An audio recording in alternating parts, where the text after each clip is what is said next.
E aí, galerinha, tudo bom com vocês? Vou esperar um pouquinho para o pessoal entrar. Estou fazendo uma live ao vivo hoje.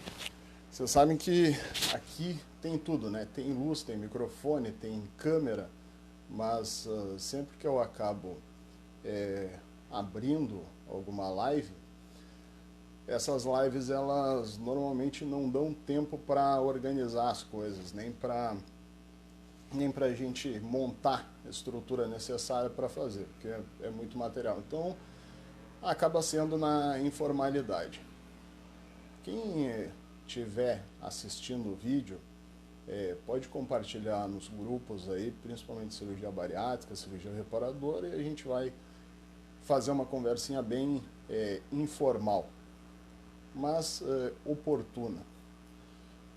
Normalmente eu fico trabalhando e a TV fica ligada. Me chamou a atenção agora uma matéria, um seriado que é veiculado pela Rede Globo, não sei nem o nome para você ter ideia, mas é tipo Grey's Anatomy de pobre, não de pobre, mas do nosso SUS aqui, que é uma estrutura bastante precária, né? Onde as pessoas são jogadas em condições subhumanas, né? Derivado de toda a falta de estrutura que a gente tem no nosso país.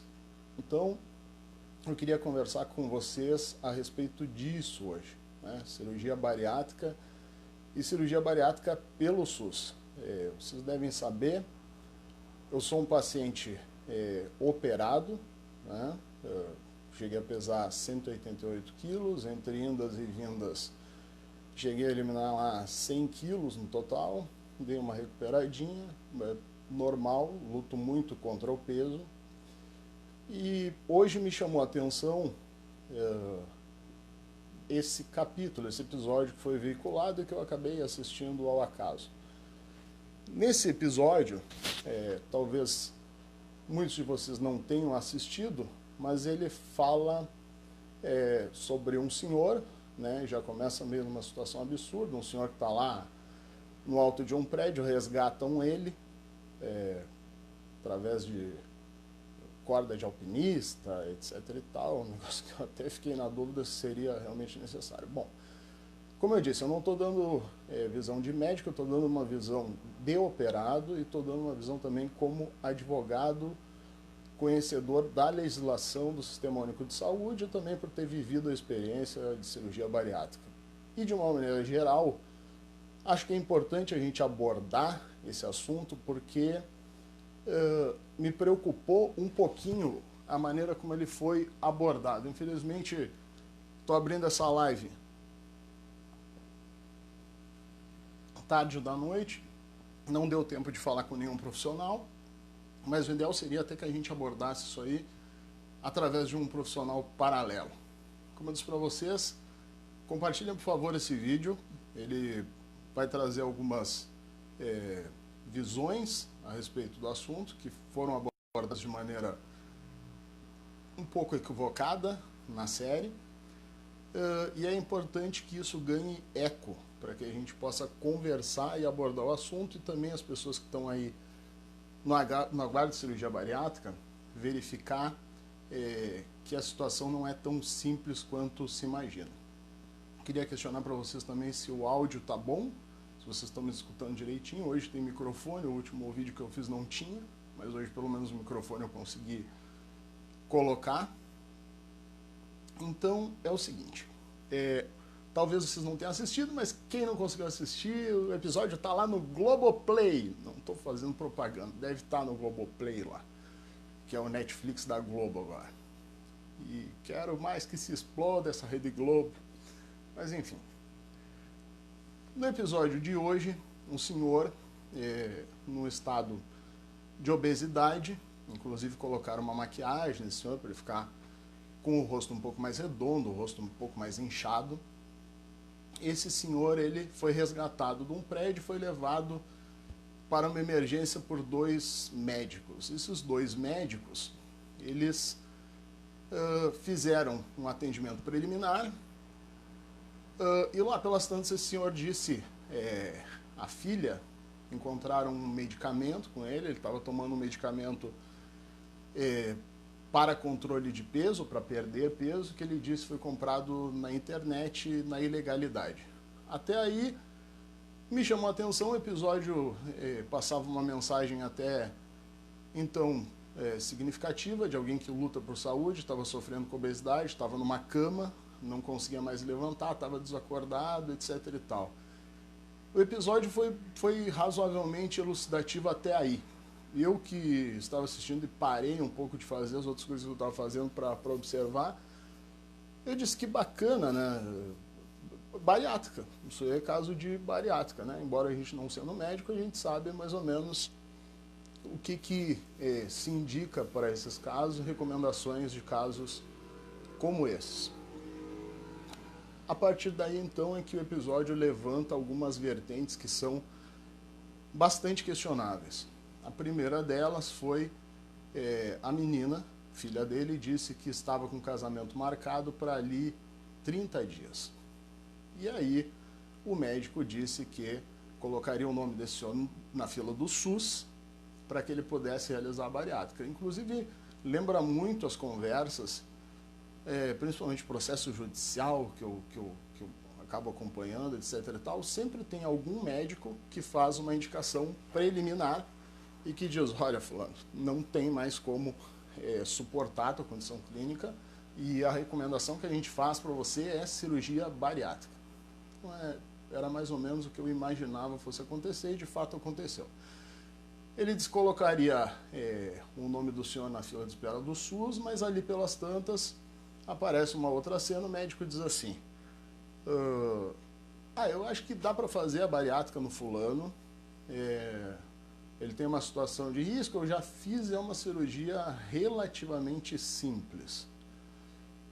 Gente, não é. Embora eles tenham até tentado abordar depois ali no final do capítulo, disseram que a coisa não terminava por aí, que ele tinha necessidade, etc. e tal,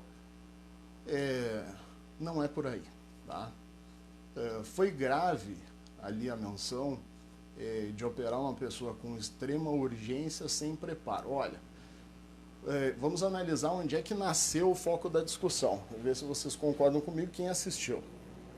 Era um senhor, numa condição clínica fragilizada, e que lá pelas tantas, esse senhor se descobriu que estava tomando inclusive medicamento comprado no mercado paralelo, que ele não sabia sequer do que se tratava, ele recebeu pela internet como se fosse um medicamento que o próprio médico disse é um veneno, foram as palavras dele, um veneno. Aí você imagine o seguinte, o médico que indicou aquilo ali sendo como um veneno, o mesmo médico, diz que vai executar o procedimento do senhor com urgência. É um caso de urgência? Pode ser que seja.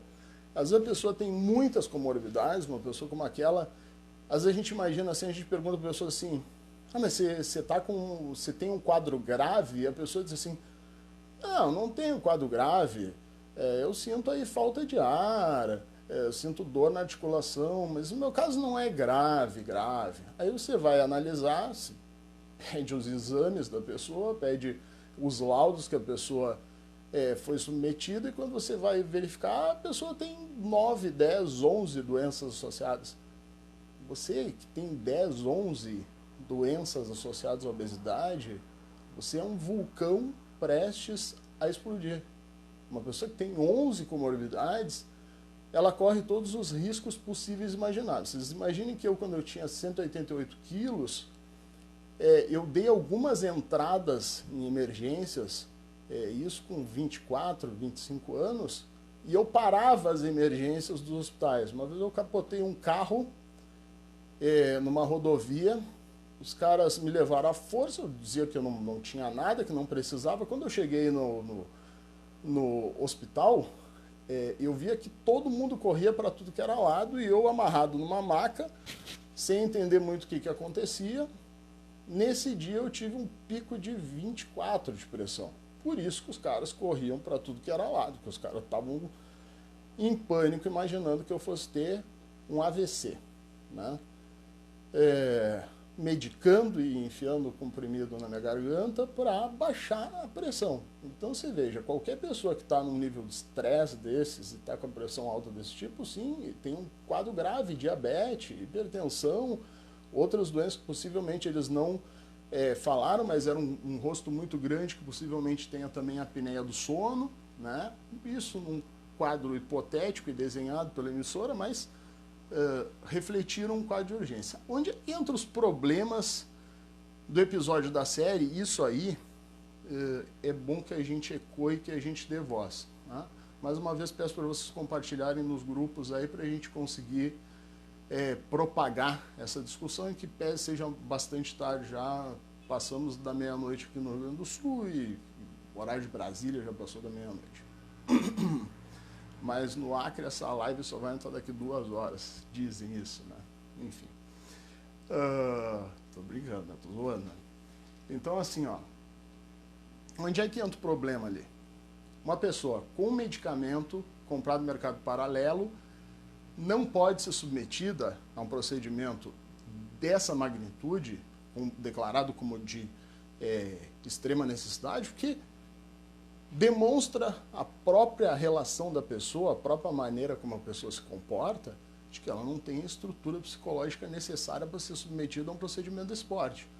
Cirurgia bariátrica não é um procedimento que você tem que executar em 1 semana, em 10 dias. Não é isso, gente. Em que pese ele tivesse internado, estivesse dentro de um hospital, não passou por nenhuma psicóloga, não teve estrutura alguma. Aí você imagina que daqui a pouco o sujeito é operado, vai lá e come um bife de hambúrguer, né, trazido também no mercado paralelo, liga lá pro atendente lá da esquina e diz, ó, velho, eu não aguento mais, os caras me operaram aqui, me traz um hambúrguer, me traz não sei o quê. Ah, não acontece? Acontece muito, muito mais do que vocês imaginam, né? Muita gente retornando, muito médico com problema, as pessoas invocam e dizem que a culpa é do médico, na verdade, quando você vai observar, não é. É o sujeito que chupou uma laranja, teve um problema de cicatrização com bagaço, comeu carne antes da hora, mas só chupava e cuspia fora. Gente, não é assim. Então, nesse ponto, o que o episódio passou ou transmitiu às pessoas é completamente equivocado. Uma outra coisa que me chama a atenção é o seguinte, a gente critica muito o Sistema Único de Saúde, mas por incrível que pareça, a legislação do SUS ela é a mais completa em termos de referência de cirurgia bariátrica. Inclusive, ela é uma legislação que ela traz regramentos a serem observados, que são observados inclusive pelos convênios derivados de resoluções do Conselho Federal de Medicina. Então, assim, para quem tem curiosidade em saber como é que é o protocolo de atendimento do SUS, e que inclusive é o protocolo que as equipes multidisciplinares, que são padrão de excelência, elas seguem mais ou menos esse protocolo, com certeza você vai observar que é o protocolo mais evoluído em relação à cirurgia bariátrica. É referência. Portaria 425/2013 do Ministério da Saúde. O que essa portaria refere? Ela trata de um Sistema Nacional de Combate à Obesidade, que foi estudado e a partir de 2013 virou uma legislação específica do governo, né? Ali estão todos os requisitos que a pessoa tem em relação de cronograma a seguir para fins de cirurgia bariátrica. Tá? Ali vai dizer como é que se faz para um paciente entrar dentro do tratamento, né? Os médicos que ele tem que ter acesso antes de ser encaminhado à cirurgia bariátrica, e dentro da cirurgia bariátrica, absolutamente todas as questões que são relacionadas ao pré-operatório. Todos os exames de vasta gama, de forma extremamente ampla. Que você vai imaginar, tem muito profissional que acaba não pedindo determinados exames. No SUS, você só opera se fizer esses exames. O padrão de estrutura do SUS hoje, ele é bom, tá? O que a gente nota que tem alguns problemas? Por exemplo, realização de exames pré-operatórios. Às vezes o sujeito tem que fazer uma ecografia e a ecografia está demorando uma infinidade de tempo para ser realizada. Tem uma fila enorme, porque ecografia não é só quem tem problema de obesidade que faz, né? Tem gestante que faz ecografia, tem pessoas que estão com problemas abdominais que fazem ecografia, então assim, o sistema absorve todo mundo, mesmo aqueles que não são só pacientes de cirurgia bariátrica, né? Quem tem problema renal, quem tem problema de pedra na vesícula, todo mundo faz ecografia dentro do sistema único. Por isso que dá alguns problemas de atraso, raio-x, entre outras questões que você tem que fazer para o pré-operatório, são importantes, você não pode atropelá-las, né, para fazer a cirurgia sem essas questões aí a serem observadas. Esses exames todos estão previstos dentro da portaria 425/2013. Ah, né, mas como é que eu entro no sistema? Vou explicar para vocês oportunamente também. Você procura por um posto de saúde da sua região. Você vai ser avaliado primeiro por um clínico geral, depois você vai ser encaminhado para um nutricionista ou para uma endócrino. Essa endócrino irá fazer a avaliação e irá lhe encaminhar para a fila de espera, que é a fila que eles referem no seriado. Tem alguma forma de quebrar essa fila? Tem, gente. O caso desse senhor, por exemplo, era um caso clássico de que poderia quebrar a fila, porque é um caso de extrema urgência que envolve risco de morte. Ele tinha um caso clássico de risco de morte. Pode quebrar a fila? Pode. E se o sistema não quiser quebrar a fila? Bom, aí você entra com processo judicial, o processo judicial vai delimitar que você, de alguma forma, tem acesso aos procedimentos, saindo daquela ordem cronológica que você tem e transpassando todos os outros que estão à sua frente. Esse sistema é um cadastro nacional, tá? Então, a partir do cadastro nacional, você é redirecionado dentro do Sistema Único de Saúde para você ter acesso ao procedimento, tá? É uma fila que, dependendo do estado, demora, alguns estados fluem mais rápido. Paraná é um estado que flui muito bem, Santa Catarina flui relativamente bem, né? E as pessoas que estão no interior, como é que eu faço? Não querem me encaminhar para a cirurgia bariátrica? Faz uma cartinha, tá? Pega um documento e diz assim, ó, conforme a portaria 425/2003, se você quiser ler e definir lá o artigo que você se enquadra, você pode também. Tenho direito ao acesso à cirurgia reparadora pelo SUS, solicito encaminhamento, direcione essa carta ou para o secretário de saúde ou para a Secretaria de Saúde do seu município ou até para o posto de saúde você pode fazer também. Isso aí vai configurar que você tem um impedimento de acesso a um tratamento que é direito seu, tá? Então você pode fazer dessa forma. Aí você vai ser colocado na fila de espera do SUS. Essa fila, como eu disse, em alguns lugares demora, em alguns lugares demora menos. O que você tem, voltando ao que foi discutido no seriado? O médico disse assim, eu já fiz cirurgia bariátrica, ela é uma cirurgia relativamente simples. Onde é que está a verdade nisso aí? Onde é que não está a verdade? Cirurgia bariátrica, gente, não é uma cirurgia simples. Não é. Não é qualquer um que faz. Tem diversas técnicas. A técnica que é a mais popular, que é a técnica de bypass, ela é uma cirurgia mista. Ela tem uma capacidade restritiva. Muita gente fala na redução de estômago. Só que a redução de estômago, ela é o quê? Ela é um efeito restritivo, que impede você de comer mais, mas no bypass, por exemplo, você tem um efeito potencializador hormonal, né? Ou seja, a produção de hormônios que é feita quando você faz o desvio de intestino, além de você fazer um encurtamento do intestino, isso permite com que você tenha um emagrecimento mais eficaz. Durante muito tempo houve debates homéricos lá, de quando eu tinha tempo para debater em Facebook, hoje eu não tenho mais, ou felizmente, né? Porque aí você fica meio imune às loucuradas das pessoas. A cirurgia de sleeve, ela é uma cirurgia que ela, em tese, tem um pouco menos de eficácia do que a bypass, embora muitos vão dizer que mas aí você não precisa tomar vitamina, não sei o que, etc e tal. Eu sempre tenho como paciente a preferência pela cirurgia de bypass gastro, tá? Sempre, sempre, sempre funcionou muito bem comigo, eu conheço todos os efeitos e é a que eu acho e tenho como uma cirurgia bastante eficaz para quem tem esse tipo de problema. Afinal de contas, eu tinha 188 quilos, perdi peso antes de operar e depois, de forma complementar, foi um tratamento que para mim deu bastante resultado. Onde é que entra a questão, então, do debate? A questão do debate entra, pode ser encaminhado como um paciente de urgência? Pode ser, mas não é qualquer médico que pode simplesmente entrar num bloco cirúrgico e dizer eu vou fazer um bypass, eu vou fazer uma cirurgia bariátrica.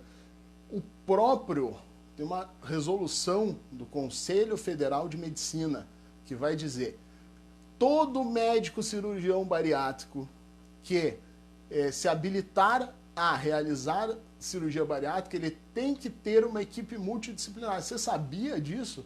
Quantas vezes você foi lá no consultório do médico que ele estava sozinho lá? Não tinha ninguém do lado dele. Ah, doutor, mas o senhor tem uma endócrina que trabalha com o senhor? Não, não tem. Cardiologia o senhor tem? Não, não tem. Gente, vejam com alguma restrição médico que atende nessa modalidade, tá? A própria resolução do Conselho Federal de Medicina diz que o médico tem que ter integrado a sua equipe, trabalhando conjuntamente, preferencialmente dentro do mesmo lugar, do mesmo ambiente, da mesma estrutura. Você tem que ter um profissional para realizar esse tratamento com a equipe acompanhante dele. Por quê? Porque lá pelas tantas se faz reuniões semanais. Tá? Por exemplo, meu grupo que me operou, Centro de Obesidade Mórbida e Síndrome Metabólica, né, que tem um complemento. Eles fazem reuniões semanais. Todos os atendimentos, ou a infinita maioria deles, 80%, é dentro do próprio consultório. Lá, os caras te avaliam do início ao fim, dizem se você tem uma dificuldade, qual é o problema em que tem que dar ênfase no seu tratamento, e aí uma vez por semana se reúnem e diz assim, olha, aqui o caso do André. Olha, o André tem problema de apneia do sono, é diabético, é hipertenso, e esse rapaz aqui a gente precisa verificar como é que é a melhor maneira de fazer o tratamento dele. É isso. Isso é equipe multidisciplinar. Quando se diz assim, ó, procure por uma equipe multidisciplinar, é isso. A obesidade é uma doença extremamente complexa. Não se ataca em uma área só de atuação. Se ataca no meio de várias. Então, a crítica que eu tenho ao seriado, a cirurgia bariátrica é uma cirurgia simples de fazer? Não é. O tratamento é fácil? Não é. Só quem fez ou quem faz sabe o que se passa dentro de um procedimento de cirurgia bariátrica e principalmente no pós-operatório. Com relação a minha filha vai casar, o meu sonho é entrar caminhando com a minha filha no casamento que vai ser realizado daqui um mês. Gente, é outra crítica que eu tenho, né? Plantou na cabeça das pessoas o episódio de que você faz a cirurgia, que você tem uma grande escala de perda de peso já nos primeiros 30 dias e que permite que você saia de uma cama onde você não estava nem acordado, desceu de guindaste da residência para ir para o casamento da filha com o rosto já magro, etc. Tem uma perda de peso preliminar, mas não é muito fácil. Você perde aí em torno de 10 a 15% do excesso de peso. As pessoas fazem muito raciocínio equivocado na hora de calcular. Então, eu já vi alguns médicos cometendo esse erro. Quanto é que você vai perder de peso? Você vai perder 10% do peso inicial. Não é isso. Não é isso. Você pode procurar qualquer protocolo na internet, o Google, né? Vai ter muito médico falando errado, mas a estimativa de perda de peso é 10% do excesso que você tem. Quanto é que você pesa? Quanto é que você deveria pesar? Eu peso 140 quilos, o meu peso normal deveria ser 70. Calcula quanto é que dá a diferença em cima disso aí. Você vai ter aí uma estimativa aí de 60 quilos, 70 quilos de excesso. Se você tem 70 quilos de excesso, né, ou 60, é 10% desse excesso. Então você vai perder no primeiro mês cerca de 10% do excesso de peso. Então tem 70 de excesso, o normal de perder no primeiro mês, 7 quilos. Tem 60 de excesso, o normal é 6 quilos. Tem até, eu não sei onde é que está agora, mas a gente tinha no grupo redução de estômago, um software que calculava isso, que foi feito por um rapaz que é paciente em cima daquilo que a própria médica lá do CON, doutora Jaqueline, ela tem uma tabela e se fez um softwarezinho em cima dessa tabela, tá? Não sei se hoje está fácil de localizar, mas software de evolução da perda de peso. Ali você vai lançar o peso inicial, vai lançar a sua altura, vai lançar o peso que você está hoje, e ele vai dar se você está dentro do prognóstico de estimativa de perda de peso mês a mês. É bem legal o softwarezinho, quem fez foi o Márcio Leal, que é um rapaz que é operado também, participava bastante do grupo aí, meia volta a gente ainda conversa, se manda mensagens aí, mas isso já tem, eu acho que uns 5, 6 anos, né? Então é isso. Minha crítica em relação ao seriado, então, é essa. Saio muito bem, vou sair caminhando, etc. Não confie nisso, não é assim que funciona. Sem tratamento psicológico não dá, e eu vou dizer por experiência própria, tá? Esse ano, né, olha, a gente para pensar as coisas e a gente chega à conclusão. Dia 11 de novembro agora, eu faço 10 anos de operado, ou de aniversário de cirurgia. E a gente nota que conforme os anos vão passando, eu já tive alguns problemas, né, que talvez sejam relacionados à cirurgia ou não, né? Durante algum tempo eu relaxei das vitaminas, cerca de 2 anos e pouco eu tive um problema no ombro, que parecia que eu estava estalando todo, né? Foi um descuido meu, né? Isso me levou ao sedentarismo, né? Que eu andava muito de bicicleta depois de um pouco. A Janaína está dizendo que está nos arquivos do grupo Redução de Estômago, tá? Então, provavelmente você entra lá e você encontra o software. Então, assim, ó, eu, depois de um tempo, retroagi nessa questão aí das atividades, pelo problema no ombro. Isso foi me abatendo um pouco, reganhei peso, né?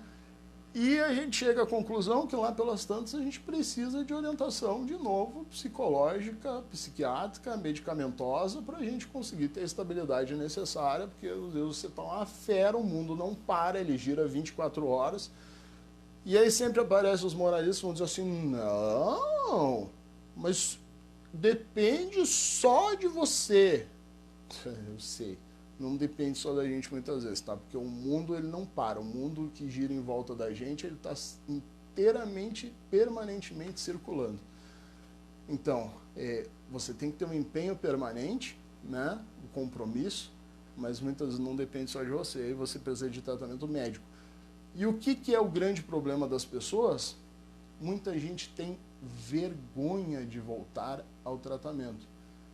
Não cometa esse erro. Não cometa esse erro, porque basta você falar em reganho de peso, que você vai verificar que é altíssimo o número de pessoas que tem reganho e que começa a ficar deprimida, que começa a ter problemas, e as pessoas têm vergonha de voltar ao médico. Mas qual é o problema? O médico está justamente para lhe auxiliar. Sabe quanto é que tem problema? Quando você vai lá e opera com um médico isolado, como foi o caso aí, né? O médico foi lá, fez uma intervenção e coisa e tal, e às vezes ele não tem equipe multidisciplinar, e aí você recorre a quem para resolver o problema? Daqui não dá. Então tem que ter a equipe para... Cirurgia bariátrica é casamento. Nunca faça bobagem, ou se possível não faça, de fazer uma cirurgia pelo plano de saúde, perdi o plano, parei o tratamento. Não faça isso nunca, porque eu já senti os efeitos do relaxamento e eu nunca deixei de ter médicos, graças a Deus, mas tive os problemas e hoje estou aí correndo atrás. Então, gente, observem bastante o que se fala em emissora de TV, o que se fala nos grupos do Facebook, a posição que as pessoas têm em relação à cirurgia bariátrica. Não é esse mar de rosas. Eu faço um desafio. Observe todas as pessoas que postam fotos de antes e depois hoje. E aí você observa essas mesmas pessoas daqui 3 ou 4 anos. você vai ver que de rede social a maioria dessas pessoas somem de rede social. Sabe por que somem? Somem por causa do reganho, da vergonha, de alguns problemas, etc. Você não tem herói em cirurgia bariátrica, todo mundo está no mesmo barco, tem as mesmas dificuldades. Qualquer post que se faz e que você fale em reganho de peso, problemas, etc., você vai ver que vai bombar, porque vai muita gente se identificar com o problema, né? A prova maior foi aí um tempo atrás, quando eu postei sobre Saxenda, né? Eu postei um vídeo sobre Saxenda, outro dia eu explico o que é Saxenda, tá? Mas é um medicamento que está se utilizando para emagrecimento, sempre com acompanhamento médico, controle de ansiedade, né, reposição dos hormônios que deixam de ser produzidos a longo prazo, né? Eu resisti à utilização desse medicamento mais de ano, até que uma hora a minha endócrino conversou comigo e disse, vamos tentar. É caro, gente, é extremamente caro. Dói de todas as maneiras, dói no bolso, é o quilo, você acha que a carne está cara, é o quilo mais caro que existe, se você tentar emagrecer com Saxenda ou Victoza. É extremamente caro o tratamento, né? Então, assim, o que acontece? Você tem que ficar mais ou menos em cima desses tratamentos paralelos a longo prazo, tem que retornar. Então, são essas as questões que têm que ser observadas, tá? Queria muito comentar sobre essa série, acabei abrindo uma live extremamente tarde, espero que as pessoas compartilhem esse vídeo e que permitam que as pessoas deem mais abrangência e tenham mais atenção com esse tipo de tratamento. Não esqueça do que eu disse, portaria 425/2013. A portaria do SUS, ela é tão boa, ela é tão considerável, que ela prevê tudo. Tratamento da obesidade como um todo, depois tratamento cirúrgico, como é que tem que ser o pré-operatório, e lá nessa portaria 425/2013, vai dizer que você tem direito, inclusive, às plásticas reparadoras. Isso é uma normatização do governo federal, Ministério da Saúde. Mas o que se utiliza como argumento para quem tem problema com plano de saúde, o plano não fornece cirurgia bariátrica, além de todo o entendimento da justiça, dos tribunais que já fixaram entendimento sobre essa matéria, você ainda tem uma analogia, que a portaria 425/2013 do Ministério da Fazenda vai dizer que você tem direito a cirurgia de abdômen, torsoplastia, braquioplastia, cirurgia de braços, cirurgia de pernas e cirurgia de mamas, todas previstas aonde?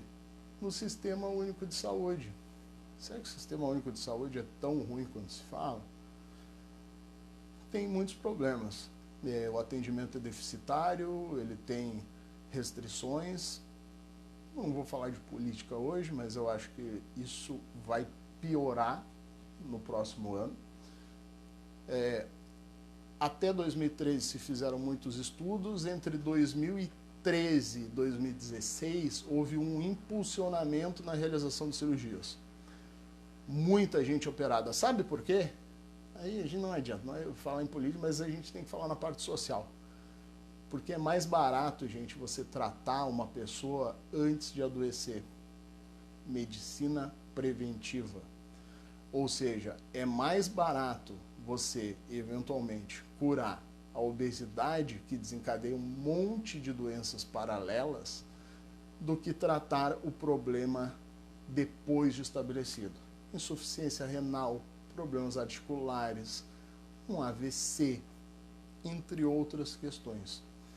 Além de ser muito mais oneroso para o Estado que eu digo, o país, né? Além de ser muito mais oneroso, é muito mais prejudicial à saúde da pessoa. Então, sempre é melhor, sempre é mais adequado que você ter o acesso ao tratamento. Porque o tratamento de cirurgia bariátrica, perto de todos os outros, ele é de baixo custo. porque o custo que você tem posterior, e são infinitas doenças, se você pegar uma pessoa obesa, muitas vezes ela tem 4, 5 doenças dessas.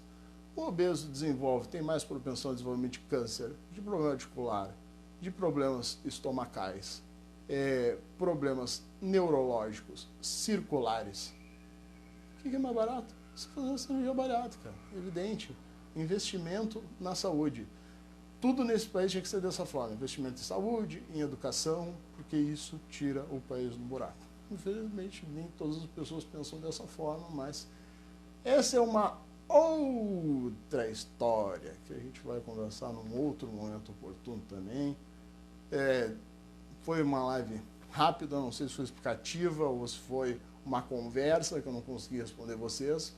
Foi um horário tarde, né? Eu acho que a gente deve estar com uns 35 minutos, que agora é 20 para 1 da manhã. Mas espero que tenha sido uma conversa construtiva para quem já operou, para quem não operou. E sempre a gente ter bastante discernimento para ver aquilo que está sendo posto em emissora de televisão a respeito da nossa saúde, do nosso interesse, do nosso comprometimento, tá? Uma boa noite para vocês. A gente volta a conversar aí de maneira mais adequada, mais organizada, com uma iluminação melhor, que a gente possa bater um papo melhor, com mais calma aí. Vamos ver. Se possível, eu vou até tentar conversar com algum médico, sei que algum médico assistiu esse episódio, mas para a gente poder levar esse assunto adiante para debater essa questão dos problemas e também da abordagem, muitas vezes, equivocada que se faz. No final das contas, pareceu assim que foi, nossa, que médico herói, que foi lá, operou o sujeito, ele foi no casamento da filha, etc. e tal. Mas essa é uma imagem lúdica da coisa, não é a imagem real. A imagem real a gente sente aqui, ó, na carne. Só quem é operado e quem vai operar, ou quem sofreu de obesidade, sabe o que é sentir na carne.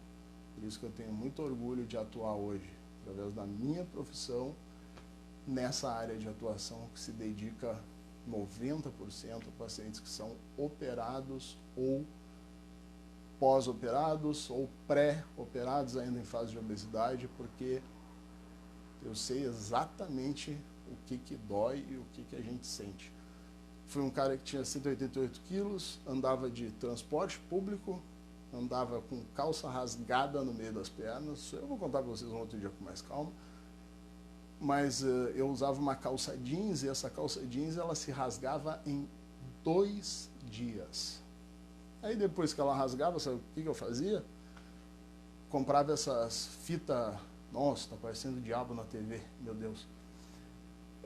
A gente botava fita tape no meio das pernas e por baixo da calça jeans, que estava rasgada, porque só, imagina, uma luva descartável que você usa para lavar a louça dura mais do que uma calça jeans durava para mim. Essa fita tape, por baixo eu usava, sabe o quê? Ceroula. Ceroula. Para quem não conhece Porto Alegre, por exemplo, Porto Alegre, assim, ó, o Rio Grande do Sul é conhecido pelo frio, mas no verão, essa cidade é conhecida por Forno Alegre. Forno Alegre. Temperaturas de 40 graus, que é uma sensação térmica muito pior, por exemplo, do que você tem no Rio de Janeiro, do que você tem em outras regiões do país. Sabe por quê? Porque aqui a umidade da cidade é extremamente alta. Então, como ela é extremamente alta, quando você chega numa temperatura de 35 graus, 38, parece que você vai derreter. Para quem é obeso, isso aí é de matar. Você fica com uma sensação terrível. Para quem tem pressão alta, ela explode. Para quem tem pressão baixa, parece que você está sendo pisoteado no chão, literalmente. E eu que tinha uma hipertensão que era de 24, 26, hoje a minha pressão oscila aí, muitas vezes em 9, 10. Nos dias de frio, então, é terrível o calor. Mas, graças a Deus, pelo menos a pressão baixa, você deita um pouquinho e você consegue resolver. Mas quando você tem a pressão alta, é extremamente perigoso, porque pode ser uma doença letal, tá? Então, uma boa noite para vocês. Desejo que vocês durmam bem, descansem bem. Amanhã é outro dia, nós estamos aí chegando na metade da semana. Tem ainda bastante dia de trabalho. Sucesso para vocês. Compartilhe o vídeo se vocês acharem que foi de alguma utilidade. Soraya, chega sim, chega sim.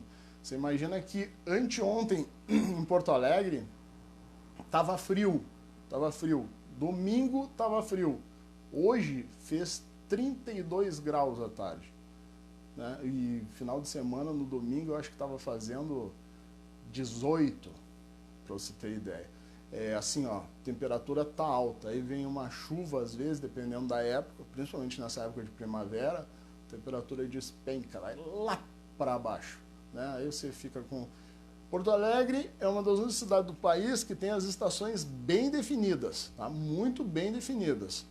De manhã é inverno, de tarde é verão e de noite primavera. É assim, bem definido. A gente sai com uma roupa para cada horário do dia. Você sai, às vezes, muito vestido, quando vê, você volta de bermuda e camiseta para casa.